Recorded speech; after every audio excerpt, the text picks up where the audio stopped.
And tonight, our first sub-feature, Christopher P. Gazeent.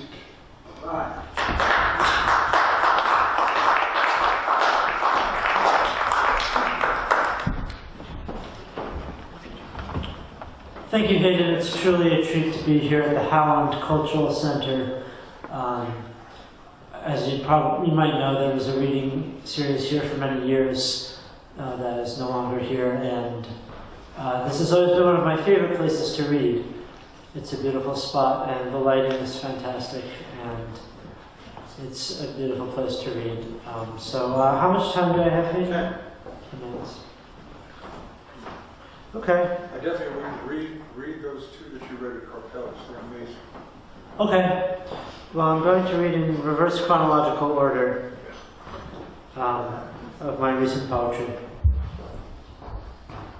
And I'm glad there's a microphone so I don't have to shout. Okay. Rhetorical chaos. I am forced to sacrifice intellect for that mysterious ritual of artistic production, for I am no god or saint who can truly comprehend the process of thought and produce an opus to be admired by scholars who would discuss it in a symposium or colloquium. I don't really know you, but that doesn't stop me from loving your synthesized noise, from dancing to your intellect. The whip cracks down on the horse of buried culture, forced out of its apartment by a greedy landlord and submerged in the watery depths. Your sons, your house, your memories, if only I could claim them as my own. There is no hope of originality, as words repeat ad infinitum.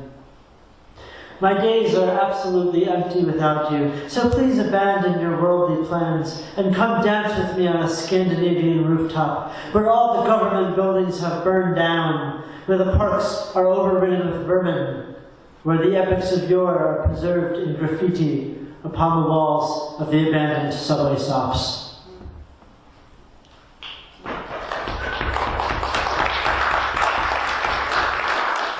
Thank you. The pressure of language. I hide behind my winter whiskers as I engage in the morning quaff, and coffee stains my mustache. What luck that they are both brown, unlike my white shirt, which suffers collateral damage. In order to be understood, we open our mouths and utter pulmonic aggressives shaped by manner and place of articulation. Then may we have a meaningless discussion on which cut of oatmeal is the most toothsome. I close my ears so that these words become muffled, for their intonations are a hammer to my skull, which houses a brain of confused breed, more in tune with the solitary tiger, who cannot distinguish between a bilabial fricative and a dental approximant, than the modern man who scurries from appointment to appointment, garrulously ejecting syllables of words that have gradually lost their meaning, like a weeping willow shedding its leafy tears as the winter strangles the life out of the tree line.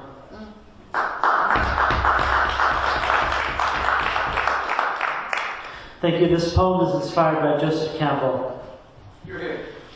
The Pianist with 1,000 Faces. 1. Call to Adventure. The world is connected by pianos. One sits down on the mahogany and leather, coattails trailing suit and dangling behind, and places one's fingers on the ivory and ebony keys.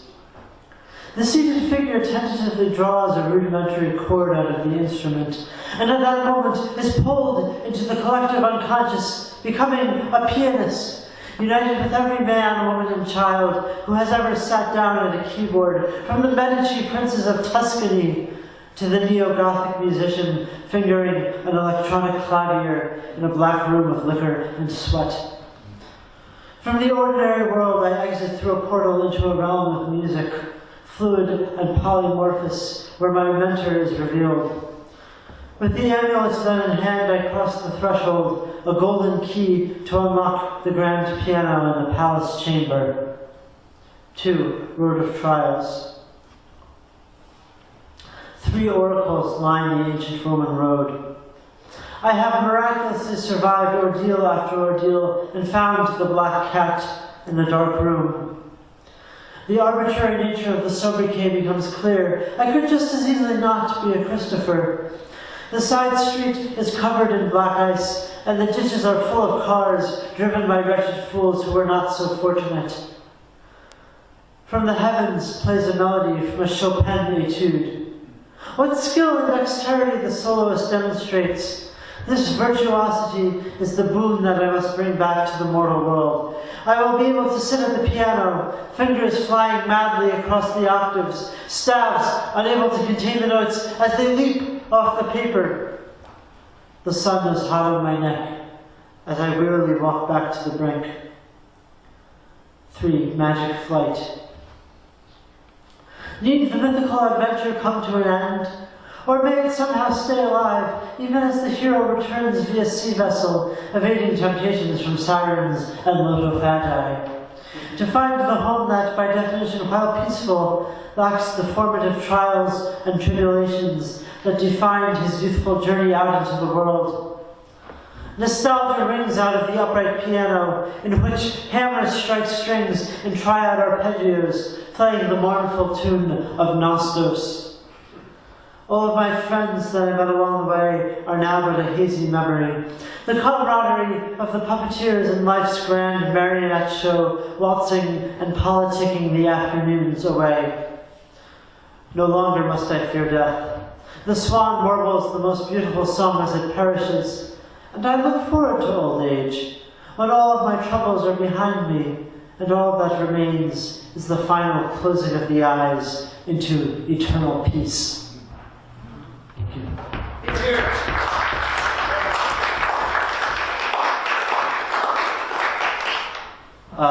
Hayden wanted me to read this one. Lay it on me, go. I briefly worked at ShopRite in November. Cartboy. The doomed sun traces a parabola through the sky. I am an eximious carriage attendant, although I prefer to be called Cartboy. I wrangle those rogue bastards that wish to dent cars and provide insurance paydays for irritated customers who simply wanted a gallon of milk. The mischievous wind is complicit in this plot, respiring across continents to reach the parking lot of the neighborhood supermarket. I am a streak of one, solitary and brooding, and wondering why I couldn't have gotten a job at a cafe somewhere. I desperately wish to have a superpower, so I lie supine in my bed, meditating on a zoological garden. The moon rises on the shopping center, and I clock out, just as I clock out of consciousness when the calendar flips to the new day.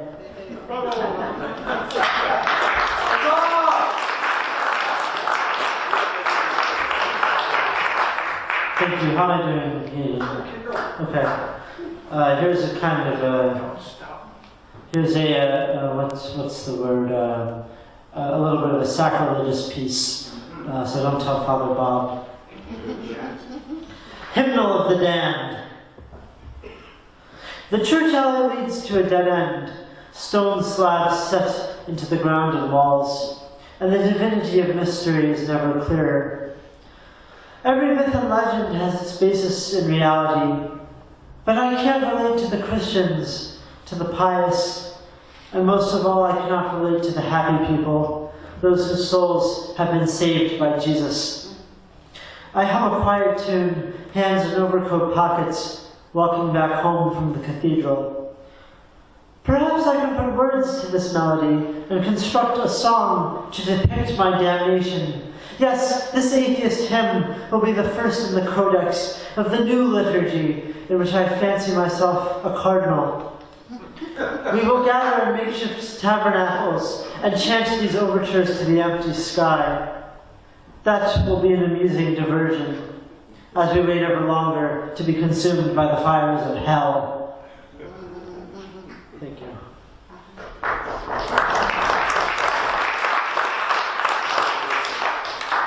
This one is kind of better if you read it because of the formatting. which you will be able to imagine from the text. Untitled. This is kind of a parody poem. Untitled. In poetry today, if you open the New Yorker or any other respectable literary publication, you will find poems about washing the dishes, with every single line starting with a lowercase letter, of course, and new stanzas will begin, like the new day beginning, through the dish towel curtains in your bedroom. And it's off limits to talk about anything existential, anything of interest to Camus or Sartre or Kierkegaard, because it's clearly more clever to write about washing the dishes, so long as the lines begin and end in the middle of sentences, so that it is difficult to follow a thought, but maybe that's the point.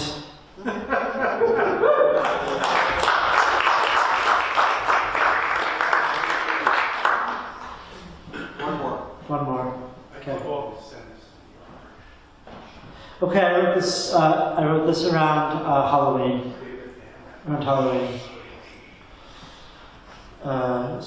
Into November. What mountebank has deceived the late October trees through atmospheric misdirection? Who has dared to holler from the canyon ledge a mantra to echo through monastic cliffs? What mirror deigns to reflect the brook that drowns all creatures with the reflexes of watery power? The first victim of the pandemic has perished, leaving behind a slab of concrete for flowers. The mosaic gradually comes into focus. Fragments of fear-fraught farces play out in the oniric theater, in which the velvet curtain is perpetually half-drawn. The author of life is prolific, and poems scroll down the screen in a paranoid future that could not have been predicted even by Kierkegaard. I have forgotten the next line in the saga that I tried to recite from memory, so I must ramble ad libitum and hope that no one notices.